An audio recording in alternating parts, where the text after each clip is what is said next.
بسم اللہ الرحمن الرحیم۔ ناظرین، آج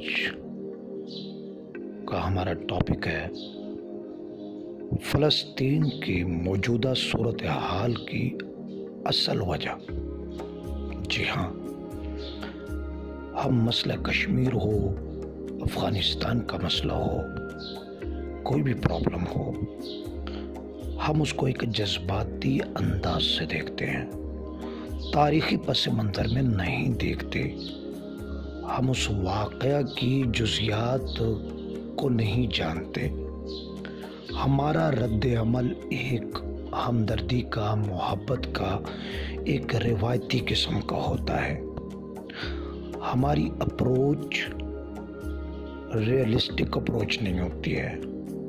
ہمارا نقطہ نظر تاریخی قسم کا نہیں ہوتا۔ نوجوانوں سے میری گزارش ہے کہ جب کوئی واقعہ ہوتا ہے تو اس بارے میں پوری جانکاری حاصل کیا کریں، تاکہ آپ تاریخی عمل کو بھی سمجھ سکیں۔ وقت کے ساتھ ساتھ آپ ایک حقیقت کو بھی جان سکیں۔ موجودہ صورتحال کو سمجھنے کے لیے ہمیں فلسطین کی تاریخ کو دیکھنا ہوگا۔ مختصر انداز میں بات کروں گا۔ 1920 کے بعد سلطنت عثمانیہ کا سقوط ہوتا ہے تو یہ علاقہ برطانیہ کے پاس آتا ہے، اور اس وقت عالمی برادری برطانیہ کے اوپر دباؤ ڈالتی ہے کہ یہودیوں کے لیے ایک قومی گھر کا بندوبست کیا جائے۔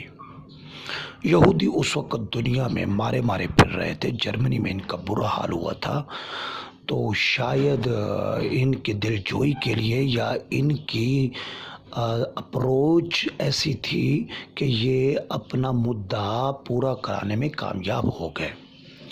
چنانچہ 1920 سے لے کر 1940 تک یہاں یہودی آباد ہوتے رہے۔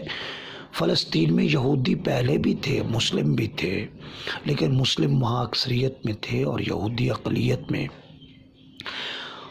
تو 1940 کے بعد ان کی تعداد وہاں بہت کافی حد تک ہو گئی۔ تو 1947 میں اقوام متحدہ نے ایک قرارداد کے ذریعے، ووٹوں کے ذریعے یہ فیصلہ دیا کہ فلسطین 2 ریاستوں میں تقسیم کر دی جائے، ایک مسلم ریاست اور ایک یہودی ریاست ہو۔ اس بات کو یہودیوں نے تو تسلیم کر لیا، لیکن مسلم نے تسلیم نہیں کیا۔ برطانیہ اس مسئلے کو ایسے ہی چھوڑ کے چلتا بنا۔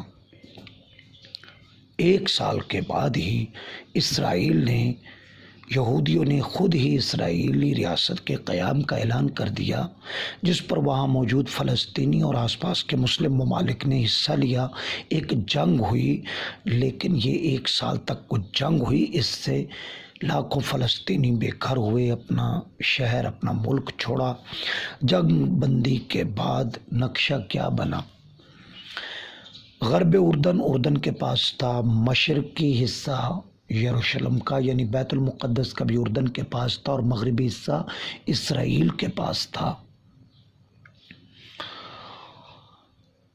اب پھر ایک جنگ ہوتی ہے 1967 میں، یہ اسرائیل کے لیے وہ فائدے کی جنگ ہوئی۔ اس جنگ میں کیا ہوتا ہے کہ وہ غرب اردن پہ بھی قبضہ کر لیتا ہے، مشرقی بیت المقدس پہ بھی قبضہ کر لیتا ہے، وہ غزہ کی پٹی پہ بھی قبضہ کر لیتا ہے، وہ مصر کا ابنائے سینا پہ بھی قبضہ کر لیتا ہے۔ یہ ایک بڑا اسرائیل بن جاتا ہے۔ تو یہ تو اس کی ایک مختصر سی تاریخ تھی۔ اب ہم موجودہ مسئلے کو آسانی کے ساتھ سمجھ سکتے ہیں۔ جب 1948 میں دیگر مسلم ممالک نے بھی اس جنگ میں حصہ لیا تو غرب اردنوں کے پاس آیا، اور مشرقی سبھی اردن کے پاس تھا۔ اب پہلے کبھی یہاں پر یہودی آباد تھے، وہ زمین یہودیوں کے پاس تھی یا نہیں تھی، ان کا دعویٰ یہ ہے کہ یہاں پر یہودی آباد تھے۔ تو اردن نے بے گھر فلسطینیوں کو وہاں مشرقی بیت المقدس میں گھر بنا کے دیے۔ بعد میں یہ مشرقی حصہ اردن سے اسرائیل نے ہتھیا لیا، قبضہ کر لیا۔ تو اب آ کے وہ یہ دعویٰ کر رہے ہیں کہ تمہیں یہ گھر اردن نے بنا کے دیے، لیکن اصل میں یہ زمینیں ہمارے ہی ہیں۔ وہ یہ ثابت کر چکے ہیں عدالت میں کہ یہ زمینیں ہم نے خریدی ہیں، وہ جو آباد کار وہاں ہیں، جبکہ جو وہاں فلسطینی ہیں وہ یہ دعویٰ کر رہے ہیں کہ ہم یہاں 50 سال سے رہ رہے ہیں، ہماری تعلیم، بچپن، بڑھاپا یہیں گزرا ہے۔ تو یہ ایک سازش کے تحت پرانے کیس نکال کے جو فلسطین کے لوگ بیت المقدس میں رہ رہے ہیں ان کو نکالنے کی کوشش کی جا رہی ہے۔ وہاں پر اس وقت 3 لاکھ کے قریب مسلم فلسطینی ہیں اور 2 لاکھ سے زیادہ یہودی ہیں۔ تو یہ سراسر زیادتی ہو رہی ہے، ان خاندانوں کو یہاں سے نکالنے کی کوشش کی جا رہی ہے، اور انہوں نے یہ احتجاج کیا، اور اس احتجاج میں کئی نوجوان بپھر گئے، انہوں نے پولیس سے بدتمیزی بھی کی اور پولیس نے آگے ان نوجوانوں کو گرفتار کیا۔ یہ مسئلہ طول پکڑ گیا اور بیت المقدس کے احاطے تک آ گیا۔ یہ ہے اس تازہ واقعے کی ساری حقیقت۔ امید ہے آپ کو یہ جانکاری اچھی لگی ہوگی۔ مزید جاننے کے لیے ہمارے ساتھ رہیے۔ اللہ حافظ۔